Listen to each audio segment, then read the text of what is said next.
My parents abandoned me after their divorce.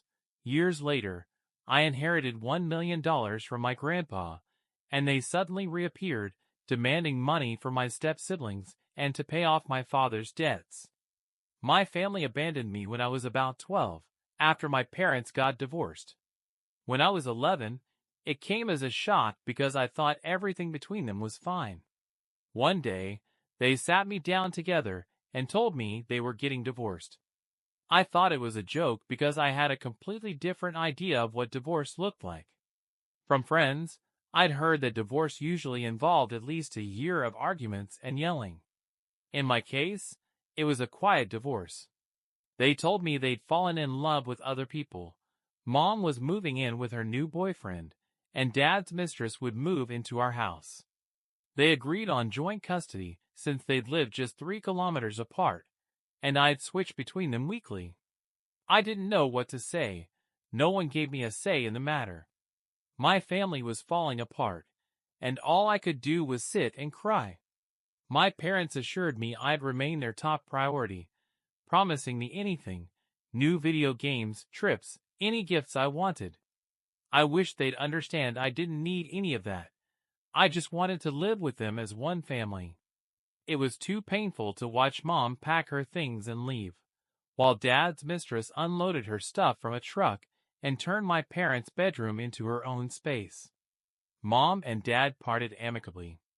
My stepmom had twins around my age, and they hated me as much as I hated them. My mom's boyfriend had a daughter from his first marriage, but she lived with her mother.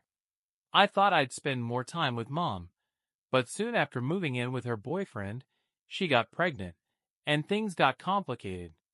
I felt unwelcome there. Her boyfriend clearly felt uncomfortable around me, and they were constantly affectionate in front of me, which irritated me. It was the same at Dad's house. My stepmom and her sons despised me. So, I started spending more time at my aunt's, my dad's sister, who was also my godmother.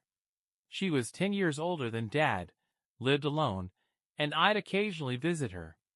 After a year of bouncing between 3 homes, I permanently moved in with her. It took my parents over 3 months to notice I wasn't with them anymore.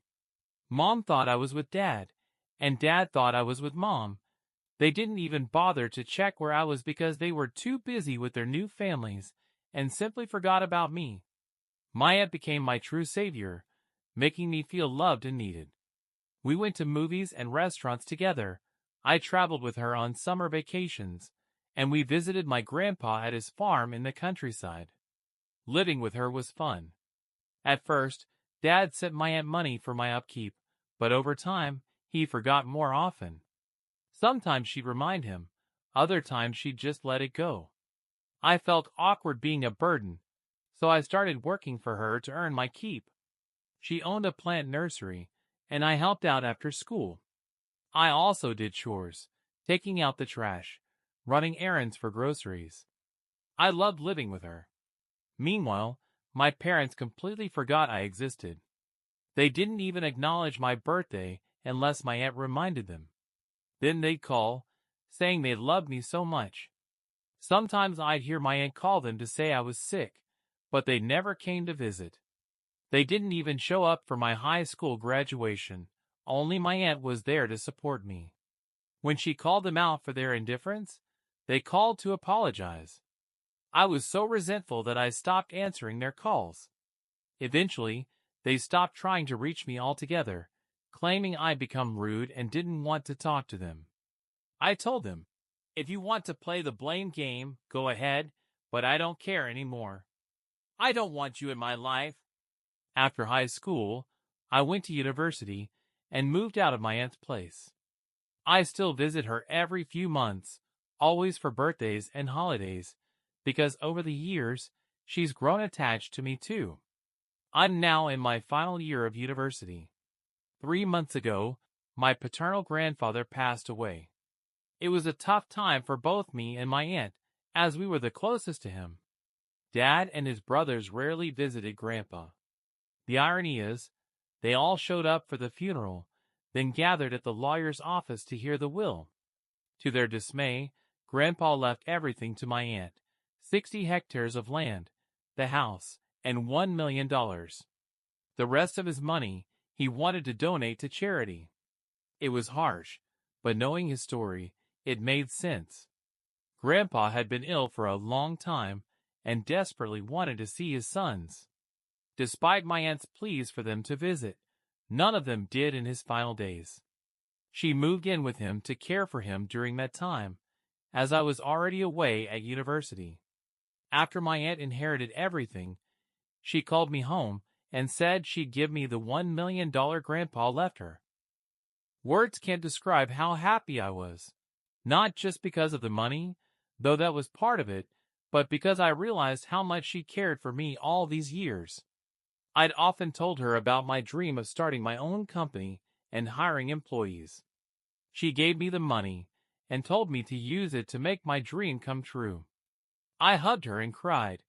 If it weren't for her, my life would have been awful. Not even a day passed before this news reached my parents, and suddenly, they started showering me with unconditional love, calling to ask how I was. I immediately told them to stay away. I didn't want to see them. Last week, my dad showed up at my dorm.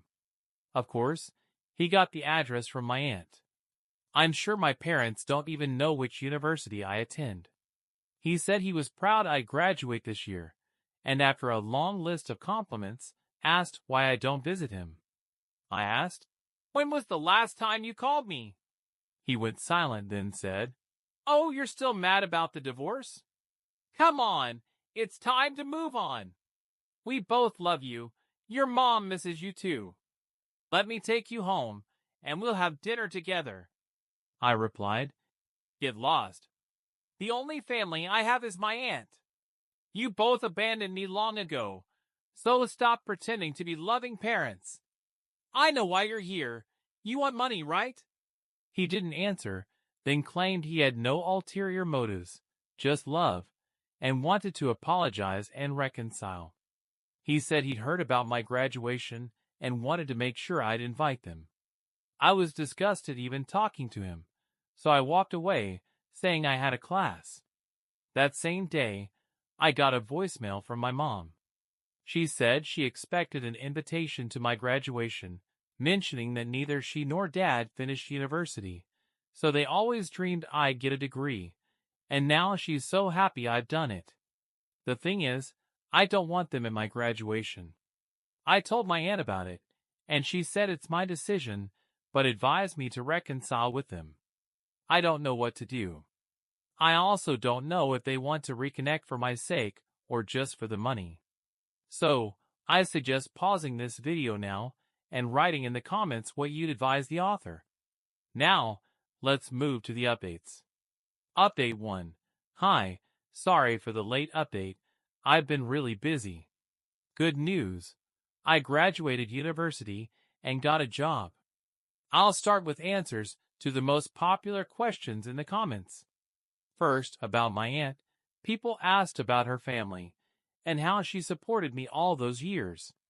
I think I mentioned in the first post that my aunt is 10 years older than my dad. When I moved in with her, she was already in her 50s. She lived alone. Her husband died in an accident when I was very young, around 4 years old. She has a daughter who graduated from medical school and is now a cardiologist living in the UK. So my aunt lived alone all that time. After her husband's death, she never dated again. Her daughter and I tried setting her up on dates, but she refused, saying she loves her plants and is happy tending to them.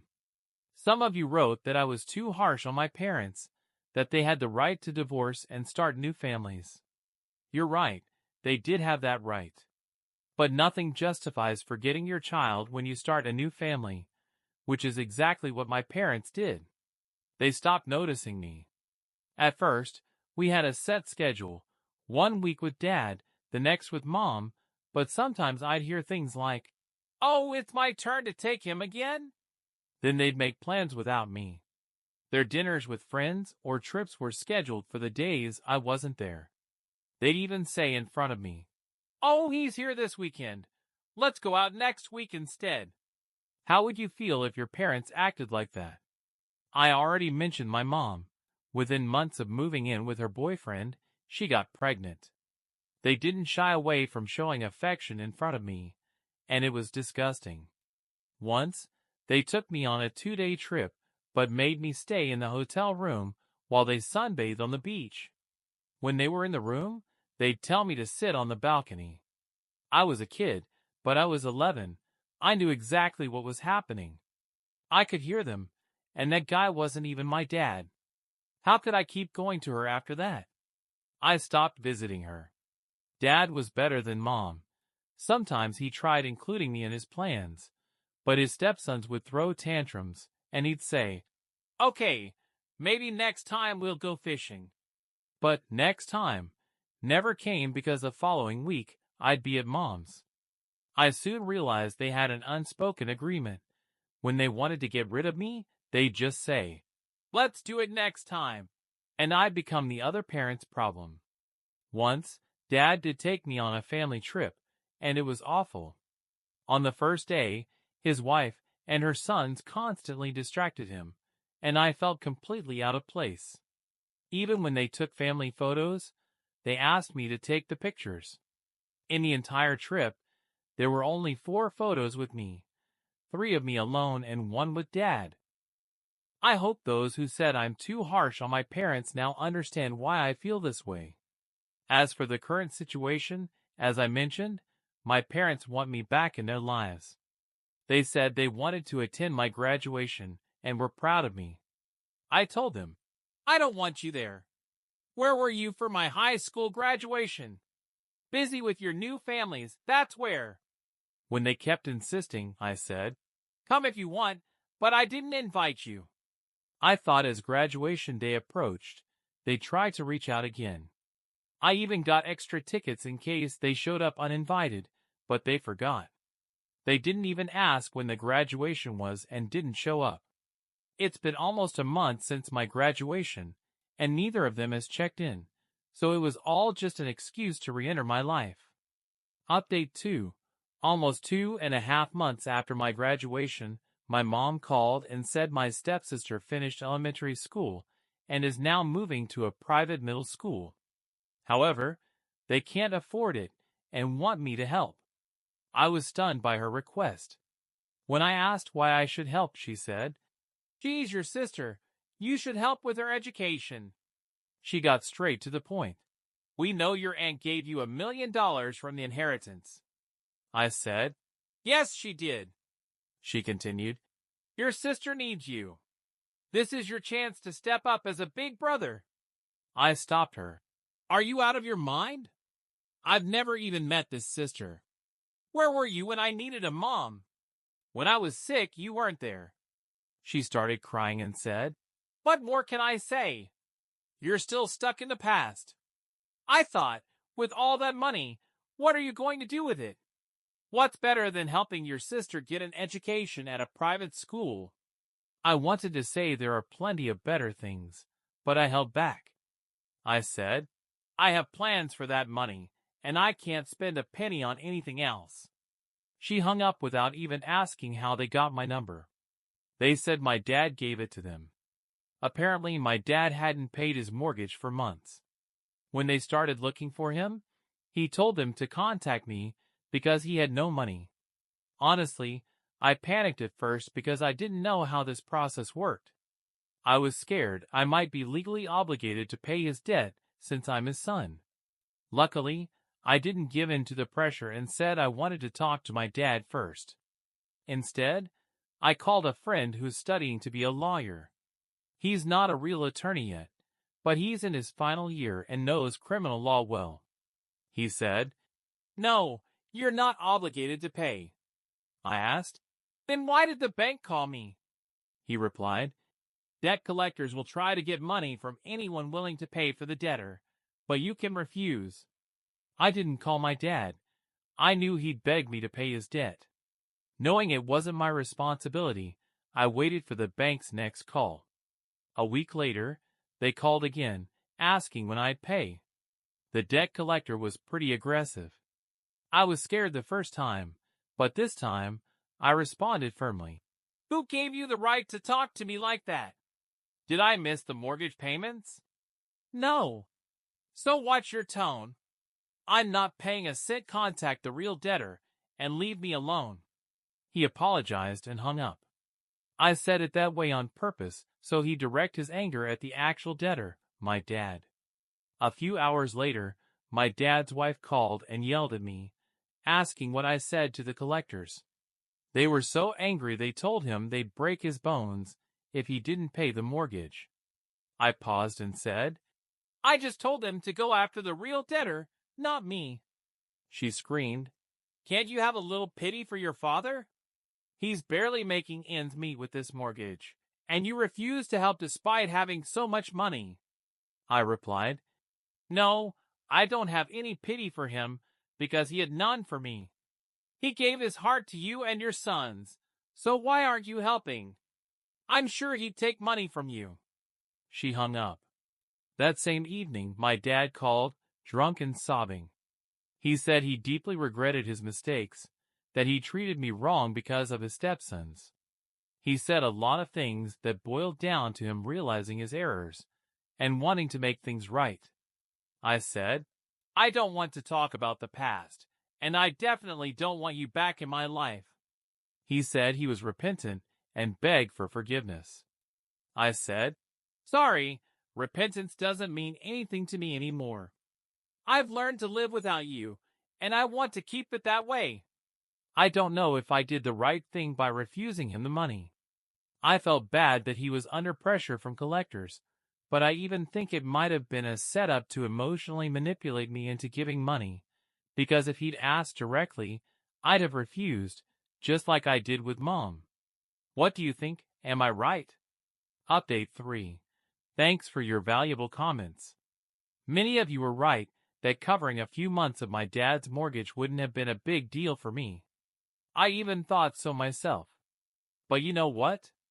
My parents don't deserve it, neither of them. After writing the last update, I felt so guilty that I almost called my dad to ask how much he needed. But before I could, I got a message from my mom inviting me to dinner. It said, Sorry we couldn't make it to your graduation, but we're inviting you to a restaurant. Just the three of us, like old times, me, Dad, and you. I didn't really want to relive old family times, but I accepted the invitation, though I wanted to end this story. I went, and they said the same things Dad had a few days earlier: apologies, remorse, asking me to come back to the family. I just nodded, smiled, and played along, wanting to see where this would lead. Suddenly, Mom said, Honey, we were thinking, what are you going to do with the money? I looked at her, and she continued, I mean, Dad and I can give you some good investment advice. You're still too young to make such decisions on your own. I replied, My aunt is helping me with that, so I'm good, thanks. There was a moment of silence, then Mom started again. You know Dad's in trouble because he hasn't paid his mortgage. I said, I know, but Dad, why did you take out that mortgage? He lowered his head and said, For college for my stepson. Before I could respond, Mom continued, It doesn't matter why he took the loan. The point is, Dad's in trouble, and we need to help him. Why don't you pay off his mortgage, and his stepson can pay you back once he gets a job? And remember, I told you your stepsister needs to pay for private school. She'll pay you back too when she grows up and starts earning. I said, How about we just have dinner in peace and leave it at that? She got so angry at my sarcasm that she shouted I'm still the same kid who only thinks about himself. I said, Yes, I am. I could have lectured them on their behavior, but why waste my time? They know I have student loan debt, yet they still want me to spend my money on my stepbrother's loan and my stepsister's private school while I keep paying off my own debt. I said, I'm done with you both. I was right. You came back into my life just for the money. And guess what? You'll have to swallow this. I'm not giving you a cent. I got up, left my share of the bill on the table, and walked out.